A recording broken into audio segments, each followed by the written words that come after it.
easily BTB. Who's feeling the same? Everything that we speak is building a flame. It sparks from the beat, so remember the name. From the bars that we bring, who's killing the game? Easily BTB. Who's feeling the same?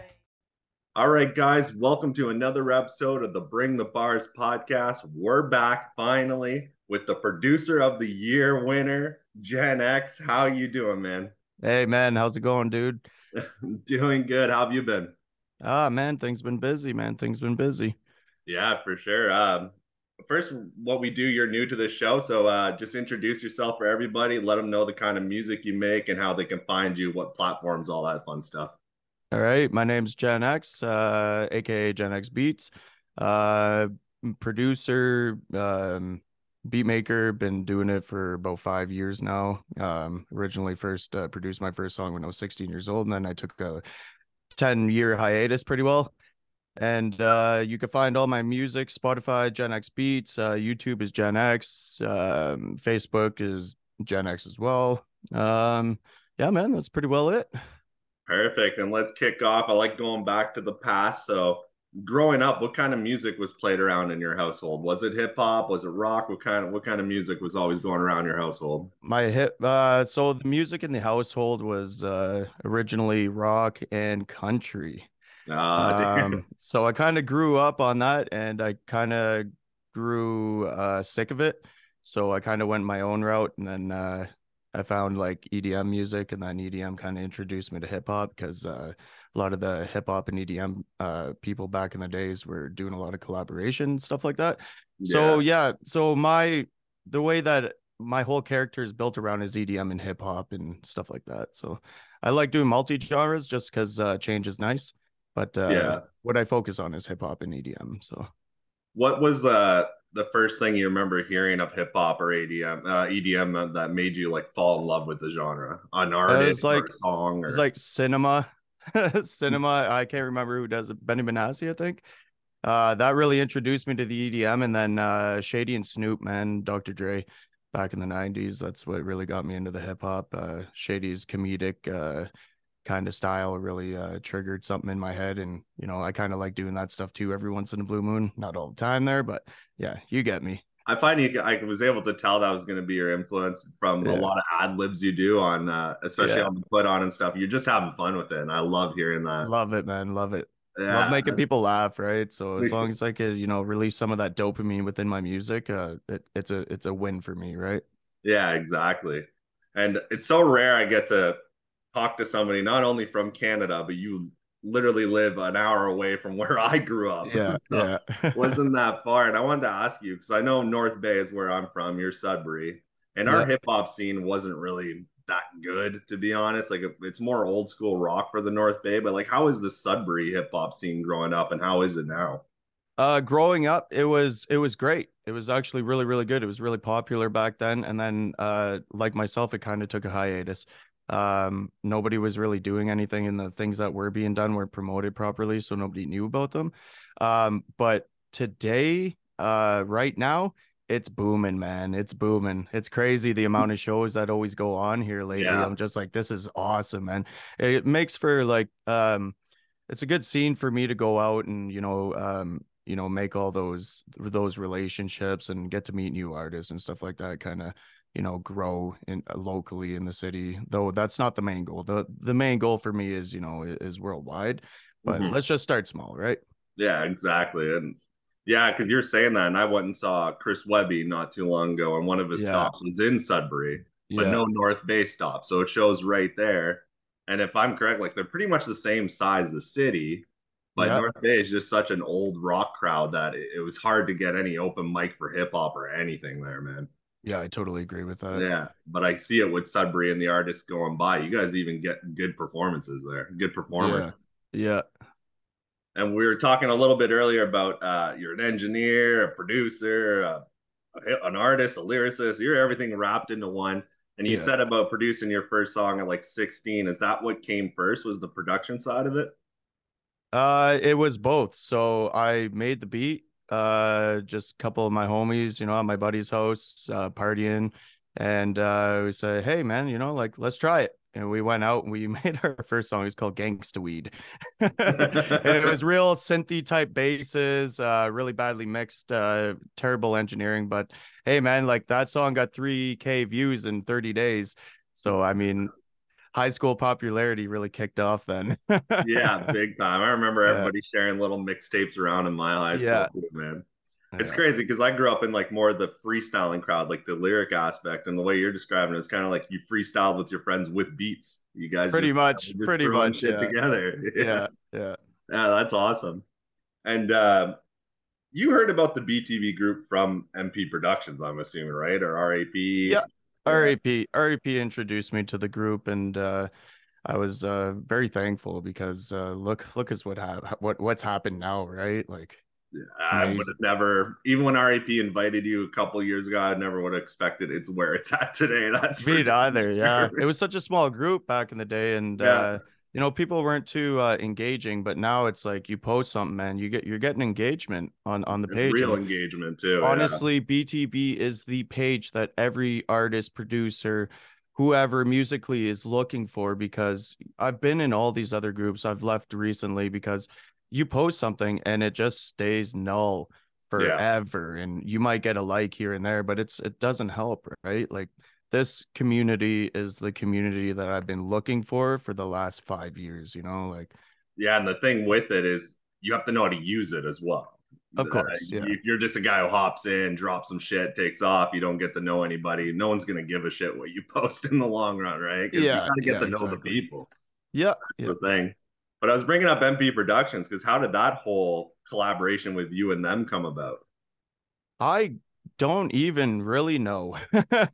So, RAP's from Sudbury, Yeah, and I guess I came up and maybe like his, people you may know, and he added me, check my beats out. And then I can't remember. This is going back some time now. But I think he might have messaged me about doing collaboration on a production or something like that. And then I sent him, I think it was Inspector Ratchet, that beat, which took second place in a beat battle I did 2 years ago. So I sent it to him. He got his engineer to do all the engineering on the vocals and the mix, the master on the whole thing. But then it just we became good friends after that. And then he introduced me to his brother Buddha. And then it just kind of grew from there. So yeah, and you're close by Buddha too, right? Like you actually yeah, see him in I person. just live down the road. Yeah. Yeah. So you Yeah, met RAP first. Like you didn't even know about Buddha. exactly. Yeah. Oh Because shit. I thought it RAP would have been is, the other way. yeah, so RIP's in Toronto, and then Buddha was looking for a guy that, can help him record and mix and master all of his stuff. So Buddha's like, or RIP asked me to get in touch with Buddha, and then that was that. Now we're the best of friends now. So Yeah, and you yeah, guys have a track on the Put On. Props on that album. We're going to talk about it a little later. I'm jumping ahead of myself here because I want that's to okay. kind of go through your journey. Um, you talk about EDM. You grew up country rock. You're a producer. I know you venture out into other things. What's one thing you would like to produce that you haven't yet, like a genre that you'd like to hop into just to try? Like a full rock track, but like tracking, like in an actual studio with live players and all that. I don't want recordings or like DI recordings and stuff like that. It'd be really cool to get into a studio, have a full band, and just track everybody and really work it all together as one and make it a whole and create something just that people have never heard before, integrate in some of my other genres that I do expertise in. So that would be really cool, man. Have like some rock and some synthesizers inside the rock or some cool 808 basses inside, just for change, right? Yeah, get Something some like different, live unique. guitar in there, live piano, all that mix up. Yeah, that'd be Yeah, dope. yeah, it'd be a fun time, man. Yeah, for sure. When you like create an instrumental, I always because the producer side to me, I can hear a beat and I can get what I want from it or anything like that, but I can't think off from scratch to like make an instrumental. So what like inspires you to make an instrumental? Is a certain melody you have in your head or you hear a sound that you're like, oh, that will sound dope? Like how does it start from nothing to the start of the instrumental? So I have two ways to go about it. I either start with the drums and just get a drum beat going on and then try to create a melody around that, or it's the melodic side of things. So I'll hear a melody in my head, I'll try to recreate it on the MIDI chord, or I'll try to find a sample or something like that, and I'll pop it in FL, man, and it just kind of does what it does, man. I can't really explain it. It's a like writing a creative lyric, mindset. Yeah, exactly. You write one line and then that line's gonna, follow your next line and your next line, your next line. So it kind of just happens, man. It's hard to explain because it's a creative mindset, like something might inspire me. I might hear a sound, you know what I mean? Like, or like a chopped up vocal that I'm like, oh, I really like that piece in that vocal. So I'm going to grab that piece in that vocal and I'm going to engineer it the way I want it to sound. And then it just happens, man. Yeah. One of the best things I heard was like a producer, Seven. I don't know. He produced for Tech Nine, a lot of strange music, stuff like that. And I saw an interview with him and he's like, you'll be literally here, like out in the park or something, and hear like a ting on the swing set. And he's like, oh, that would sound good as a little. So you get like little sounds like that just strike you, and you're like, okay, let's go with this. All the time. And then just like I want to record them on my phone, but I just know it's going to be such a shitty recording. I'm not really going to use it later. So yeah, I'll you need like an actual mic for like Foley sound, kind of thing. Exactly. Yeah. You won Producer of the Year for the BTB Awards. Congratulations on that, man. And you were watching the show live. I just had to ask you, like, when you were watching it live, did you expect your name to come up? And when it did, what the hell was the reaction like? I did not expect to win, man. I honestly didn't. I was I was yelling in my apartment all alone, so my neighbors probably think I'm crazy. But yeah, no, I was like, what the hell? Like how? That's all because Genesis is just, he's dope. Like the best producer I've heard in a long time, man. So I was just like, how did I surpass Genesis? Like that was the first thing. And then I was like, I kind of feel like out of my element with it, right? Because I was just like, I didn't expect it. I didn't even expect to get nominated, let alone win. It was crazy. It was crazy. Hey man, you deserve. Genesis dope. It can go back and forth between you, all the producers in that category this year. It was nice this year for BTB because the awards last year, I think it was like 2 producers nominated in the whole because we didn't have a lot. And this year we had like 5 or 6 of them. It was cool to see. Yeah, it was good. It was good. And you also rap on beats. You write lyrics to beats. When you're planning, let's say the album you're working on or a track, what usually comes first, the instrumental or the lyrics for you? Do you work the instrumental around the lyrics, or do you put the lyrics around the instrumental?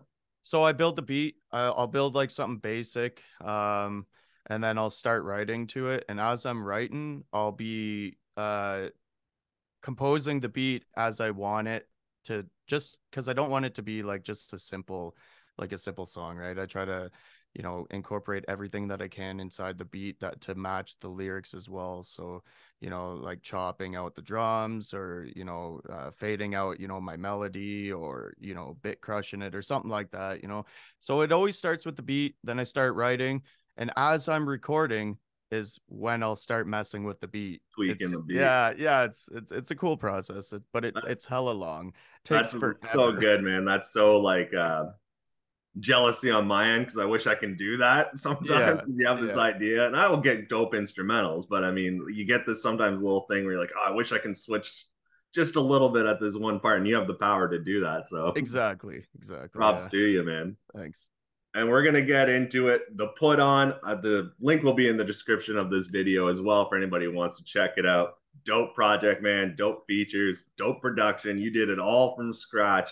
Yeah. How long did this process take you, and like what sparked the idea to first start this?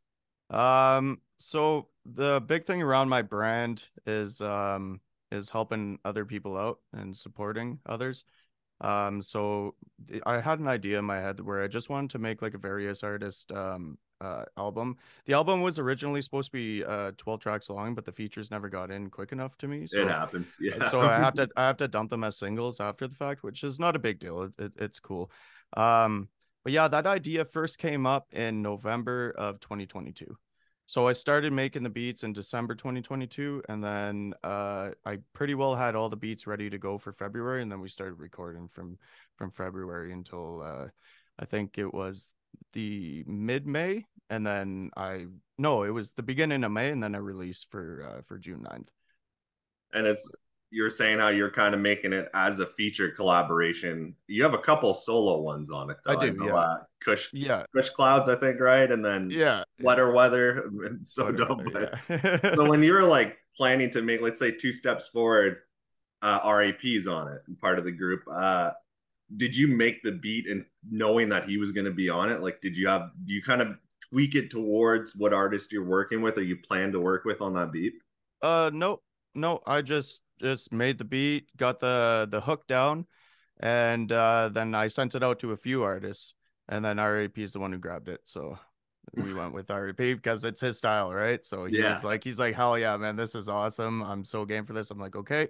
So I unsent all the other messages to the other artists who never got back to me, and then we just went like that. First come, first serve. Exactly. Yeah, exactly. The reason I asked that is because that song, like you said, just fit RAP. So it's like, I wonder if you had him already in plan to be on it. Same with the track with Buddha. I forget the name of it though. Hit the Brakes or something? Hit the Brakes, yeah. Hit the Brakes, yeah. So that one, that track wasn't even supposed to be on the album, actually. Buddha was just like, hey, man, we don't have a song together. Let's do a song together and put it on the album. It was actually Buddha's idea to put it on, right? So I was like, hell yeah, man, let's do it. Let's do it. So I made a beat. You know, about a week later, Buddha was already in the studio. Yeah, Buddha, man. When he goes hard. Oh, he's props to him. Shout out to Buddha because I know he's going to be opening for David East soon. Shout out to Buddha. Got to give him a shout out. RAP, all MP Productions. Yeah, he's grown so much. It's so nice to see him the way he's been growing because he really hasn't had anything until he linked up with me, and then we actually got him out. I got him introduced to all these other people and stuff like that. So it's been awesome, man. I love his growth. Yeah, just getting to know him as well. I had him on the podcast. I've worked with him. I'm going to work with him again for sure. Had him on the awards, the Cypher. Yeah. What song from the Put On took the longest for you to create from start to finish, getting the vocals, the lyrics, everything? And which song just like you felt like you knocked out so quick? Like which one was the hardest and which one was the easiest kind of thing? Okay, we're going to start with the easiest. So Kush Clouds was the easiest.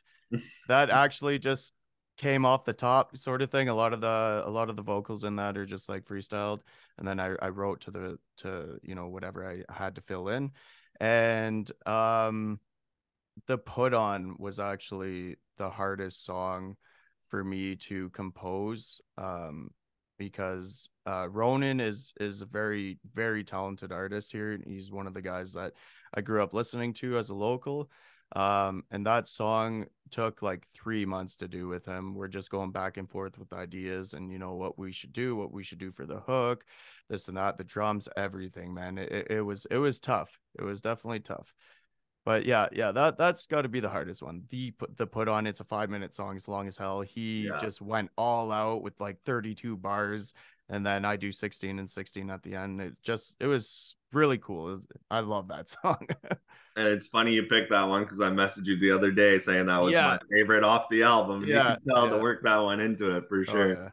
That and Two Steps, the whole thing's fire, but that and Two Steps Forward, man. Two Steps Forward was a long haul on the engineering side of things. Yeah, because it was a single for the album, and I just really, really, really wanted it to sound proper and warm, and you know, no airs inside the mix at all. So it was a lot of going back and forth from, you know, the studio here to my car to the studio here to the car, doing the car always check. The car, man. Always, man. It never lies, man. It never lies. No, it sounds so good at one spot, and then you go to the car like, damn it. Yeah.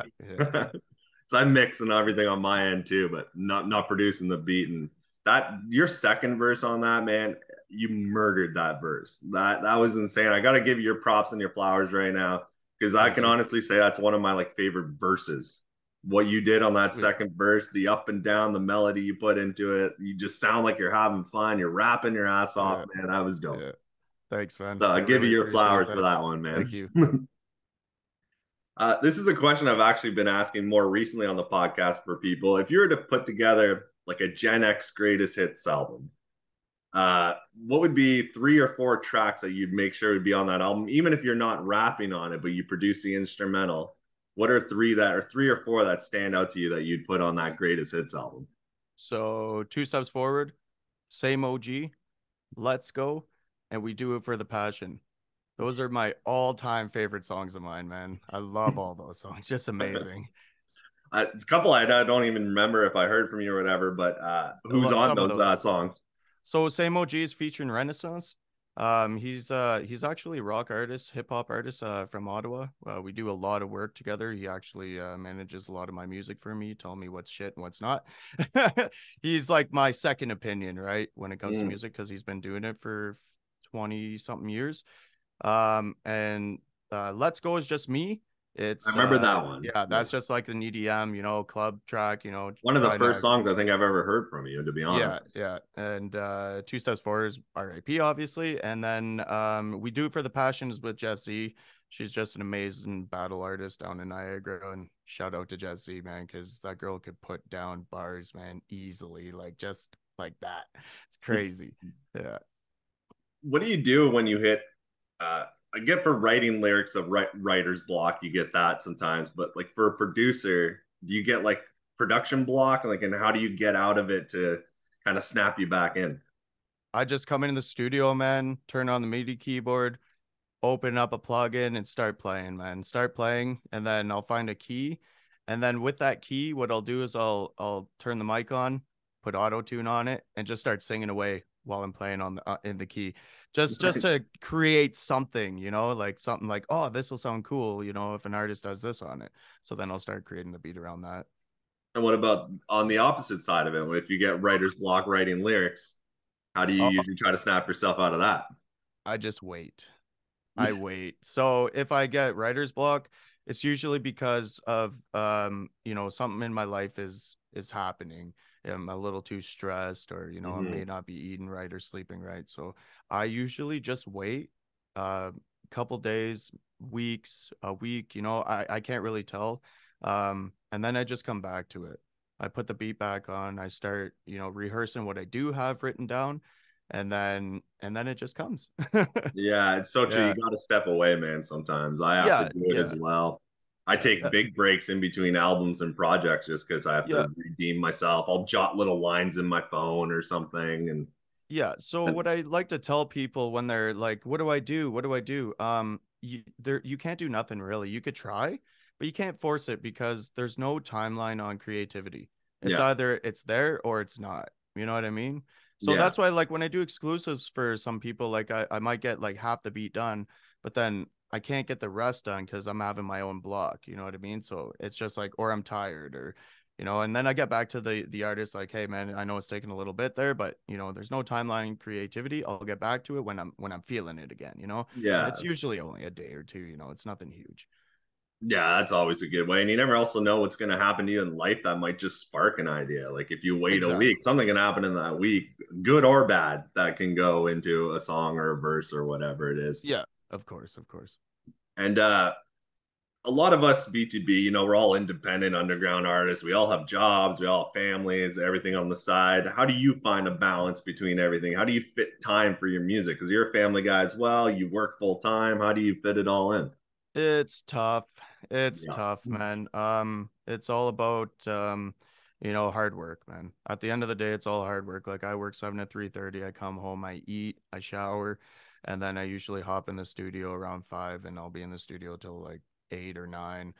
Most nights. Some nights I just chill, but Yeah, you that's the got it. way I do it, man. Is I have a mindset, and it's just work hard, because it's not going to come to you. You have to work for it. So if you're Yeah. not working for it, and you're just, releasing a song here and there, a beat here and there, you're a hobbyist at that point. I don't want to be a hobbyist. I want to do it for a living, and I'm well on my way because of that mindset, right? It's all about working hard, man, staying consistent, always getting in your studio, even if you don't want to be in there. Just Yeah. do it. Force yourself to do it. Come up with at least an idea. If you came up with an idea, man, you had a successful day. I like that, man. It's so true. And like you said, sometimes you need that day off too here and there as well. You can't overdo it. So I know when I first started this BTB channel, you're talking about like I had all these ideas for shows, and I'm like, I'm gonna run everyone weekly, and then I start realizing like, I'm the one who's got to film and edit and also work on music and that. I was like, I got to cut some shit down a little bit. You got to It's know when to tough. like don't overdo it. Yeah, it's tough, especially being like, like all over the place with what I do, like coming up with the ideas, making the I feel, beats, yeah. engineering, getting the artists here in the studio to record, then engineering their vocals, then mastering. It takes a long time. It's so Yeah. much work. And sometimes it's hard to even focus on your own things. Like me with BTB Records, the group, I get so sucked into that. And then I'm like, oh shit, I'm supposed to be working on my solo album. And then got to Yeah, bounce yeah. around. That's for sure. It's hard to find Very. the balance, but you seem to be doing it pretty well, man. Thanks, man. um, Usually I ask some artists like their influences, stuff like that. I'll go more on the production side of you. If you can have like a training session one afternoon or a week with a specific producer, who would you like to sit beside and kind of just pick his brain a little bit? Or Dr. her Dre. brain? Dr. Dre. Yeah. All day, every day. Dr. Dre. Yeah. Timbaland. Timbaland would be next for sure. No. So those two are just my biggest influences. I've seen every documentary, every video they have out there, and just seeing like Dr. Dre is a huge inspiration of mine because he started in his basement, Yep. created something from scratch, and he learned it all by himself. He's self-taught. He didn't have no mentorship until towards the end. But that man is a genius, and he has an ear. Yeah. It's really Big hard time. to have that ear. You don't just have that ear. You have to train it. You know what I mean? So he put in the work. He put in the And you work. can tell he's like a good teacher as well, because so many artists that he's like, or other producers that have been with him, you can tell they get that Dre influence and they're good. A big example is Eminem. A lot of people don't really Yeah. know his production. Eminem's a dope producer. Yeah. Produced Yeah. for so many, he's always uncredited and he likes to be uncredited, but he deserves more respect in He the doesn't production even game. care. He's so humble about it. Yeah. Yeah. But all that was probably learned just sitting beside Dre. Imagine just watching 100%. him and learning. Oh, you got to think of the amounts of hours they've spent together sitting in the studio, Yeah. just listening to drum loops even like Yeah. it's just like, holy, it's a lot, right? Yeah, for sure. What do you prefer? Do you prefer the lyrical side of it or the production side of it? Production. Yeah, Yeah. that's where you'd always. When you started doing your own lyrics, were you scared it was going to like interfere with your production side of it, or like, or you didn't want to do it, or like a lot of us, we hate our own voice when we hear it when recording back, stuff like that. Like, how did you feel when you started writing and recording? So honestly, man, I never thought I was going to be a hip hop artist. Yeah. So the only reason I started writing and recording on my own beats is because nobody was buying them. Nobody was listening to my beats. So I figured, hey, I got all these unused beats. Let's try to do something with them. Let's just try and see what happens. And with the first song I made, what was the first song I made? I could sound like any rapper. That was the first song I ever made. I just auto-tuned the crap out of my vocals, and it was just supposed to be a funny song. That's Yeah. it. So I could showcase the beat. And then people actually liked it. And I got a bunch of views and people messaging me like, yo, you should keep doing this. Like, keep going with it. And I'm like, really? I think this is trash and very cringe. But okay. So then I kept going with it. And I was just like, holy shit, man, as if this is really working out for me and I'm kind of good at it, Like I'm not the best. I'm not going to say I'm great at all. But I like that I just like to have fun with it. So yeah, It shows. I never thought it would interfere because I don't really like focus too much on putting out like very much of my own music. Mhm. I put out more beats than I do my own music, right? So yeah, it definitely doesn't interfere too much, but it can, and it has. I've spent months working on single songs, and took up all that time. I could have made, like 10, 15 beats in that time. And Yeah. just kicked myself in the ass at the end of the day. Well, man, you nailed it. Like you say, you just like to have fun with it. It comes through all the way. I'm looking at the time here. We're going to be running out of time for this. But I Sounds just good. wanted to give you a shout out for that. It's always just fun to listen to your music. And before I let you go, though, what can everybody expect from Gen X for the rest of 2023, maybe leading into 2024? And Uh, yeah, what can we expect? You could expect a shit ton of beats being uploaded to the BeatStars. That's for damn sure. You can expect I have a couple projects on the go that we've been working on for quite a while right now. So I have a couple featured projects and that I'm going to be mixing engineering as well. and a couple solo tracks with a couple artists here locally that we started back a couple months back. So just want to try to finish everything up, but the main focus this year is just get beats, man, get all my ideas out of my head and on paper. And I want to actually drop this before I go right now, is with the put on being released and stuff, how do you feel now that it's out there? Like, are you proud of that project? Like, how are you feeling? Okay, so I think I've just over listened to it way too many times because I've been listening to it for about 6 weeks straight. Yeah. And I was like not excited to put it out at all. I was like, oh, I'm not even excited to put this album out. Like I don't even like any of the songs anymore, sort of thing in my head, right? Because I've just listened to it over and over and over and over again, and all the loops, all the drums. I know everything in and out on that. Yeah. But now that it's out and I seen the numbers come in within 24 hours, it's like, holy shit. Like I am happy. I'm proud. Everybody, a ton of people hit me up and told me like, oh, this is my favorite song, and stuff like that. I've never had that before. So it was a huge experience, and it was a huge dopamine boost and confidence booster. So it well, was congratulations, man. It was a dope album. We're gonna meet up in person one day in the near future, very near future, because you're not far to where I go visit all the time. So we'll keep in touch with that. I'll put your BeatStars in the description. The put on will be in the description, everything like that. And thank you very much for coming on, man, on your first appearance for on having the BTB me, man. podcast. All right, man. Enjoy the rest of your Sunday. I'll let you go. All right, man. Take care. Take it easy, man. See you.